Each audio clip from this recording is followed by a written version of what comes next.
चुनाव खत्म हो गया। लोकसभा चुनाव के परिणामों का जो विस्फोट है वो आप देख ही रहे हैं। अब उसके बाद विस्फोट की बारी नौकरशाही की है।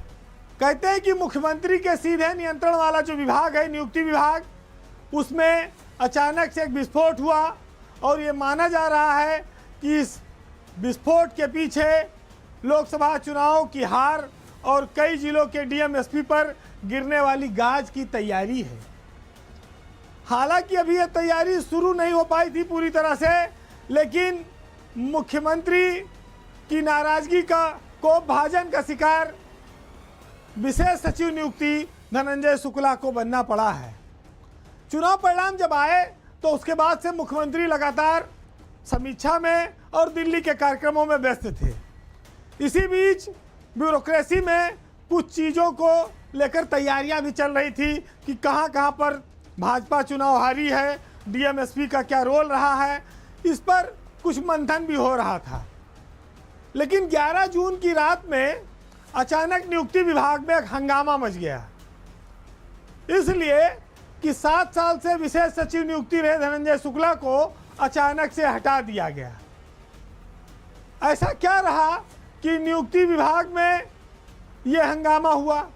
वैसे चलन तो यह था कि नियुक्ति में जो अफसर तैनात होते थे वो हमेशा जिलों में डीएम बनकर जाते थे, लेकिन धनंजय शुक्ला के साथ उल्टा हो गया।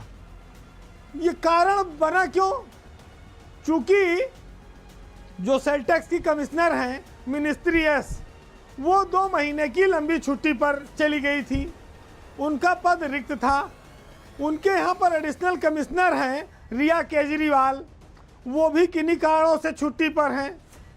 तो दोनों महत्वपूर्ण पद वहाँ खाली हो गए सेल टैक्स में। कुछ प्रस्ताव मुख्यमंत्री कार्यालय से गया कि यहाँ पर इनकी नियुक्ति कर दी जाए, जिसमें डॉक्टर आदर्श सिंह को सेल टैक्स विभाग का चार्ज दे दिया जाए।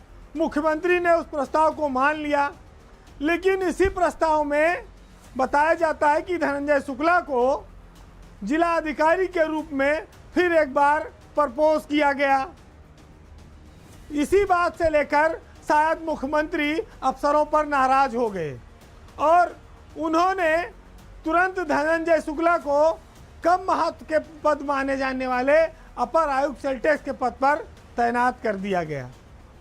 हालांकि यह तैनाती नाराजगी में की गई, ये साफ दर्शाता है और ऐसी चर्चा है कि सेल टैक्स में धनंजय शुक्ला का जाना मुख्यमंत्री की नाराजगी की वजह से हुआ है। अन्यथा जो आदमी 7 साल से नियुक्ति विभाग में रहा हो, यही पीसीएस थे, यही प्रमोट होकर आईएएस बन गए, तो उनको उनकी सेवाओं का इनाम जिलाधिकारी के रूप में मिलना चाहिए था। मैं आपको 3-4 नाम बताऊंगा जिनको इसका इनाम मिला है।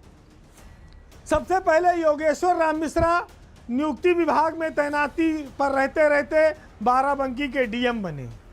उदय भान त्रिपाठी भी नियुक्ति विभाग में तैनात रहते रहते ही बाराबंकी के डीएम बने थे। संजय कुमार सिंह नियुक्ति विभाग में लंबे समय तक तैनात रहे, फिर फर्रुखाबाद के वहाँ से सीधे जिलाधिकारी बने। आजकल वो पीलीभीत जिले के डीएम हैं। तो धनंजय शुक्ला से ऐसी कौन सी खता हो गई कि उनको ये मौका नहीं मिल पाया? अब इसके पीछे बताया जाता है कि मुख्यमंत्री बार बार धनंजय शुक्ला के डीएम बनाए जाने के प्रस्ताव से इरिटेट थे, नाराज थे और उन्होंने अफसरों से कहा भी था कि मैं आगे देखूंगा। लेकिन जब बार बार प्रपोजल आने लगा तो वो इस कार्यशैली से नाराज हुए और जिसके बाद रातों रात धनंजय शुक्ला को नियुक्ति विभाग से हटाकर सेल टैक्स में भेजा गया।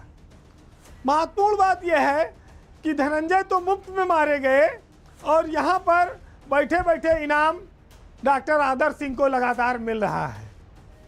डॉक्टर आदर्श सिंह इस समय सरकार के चहेते अफसरों में उनकी गिनती हो रही है, क्योंकि जब वो विशेष सचिव रैंक में थे तो उनके लिए झांसी के कमिश्नर का पद रिक्त कर दिया गया, उनको प्रभारी मंडलायुक्त बना दिया गया था। बाद में फिर वो फुल फ्लैज मंडलायुक्त हुए और जब वहाँ से हटे तो यूपी के सबसे ज़्यादा रेवेन्यू देने वाले महकमे आबकारी के वो आयुक्त हैं, आबकारी आयुक्त हैं उत्तर प्रदेश में वो। और उसके बाद अब दूसरा सबसे बड़ा रेवेन्यू वाला महकमा सेल टैक्स का उनको कमिश्नर बनाया गया। तो ये आदर्श सिंह की काबिलियत है और सरकार में उनका जुगाड़ है। लेकिन धनंजय तो मुफ्त में मारे गए, चूंकि स्टेट का सर्विस के अफसर हैं और हर स्टेट सर्विस के अफसर की, राज्य सेवा के अफसर की ये इच्छा होती है कि जब वो पीसीएस से आईएएस बने तो कुछ जिलों में वो डीएम बन के रहे, कम से कम नस जो है कहीं कुछ मिलेगा तो परिवार में, बच्चों में, रिश्तेदारों में तो लोग कहेंगे कि हमारे पापा, हमारे चाचा, हमारे मौसा काका जिलाधिकारी हैं। धनंजय को पंचम तल के अफसरों का पूरा भरोसा भी हासिल है। ऐसा नहीं है कि कोई नाराजगी हुई, लेकिन उनको सही जगह पद नहीं मिल पाया।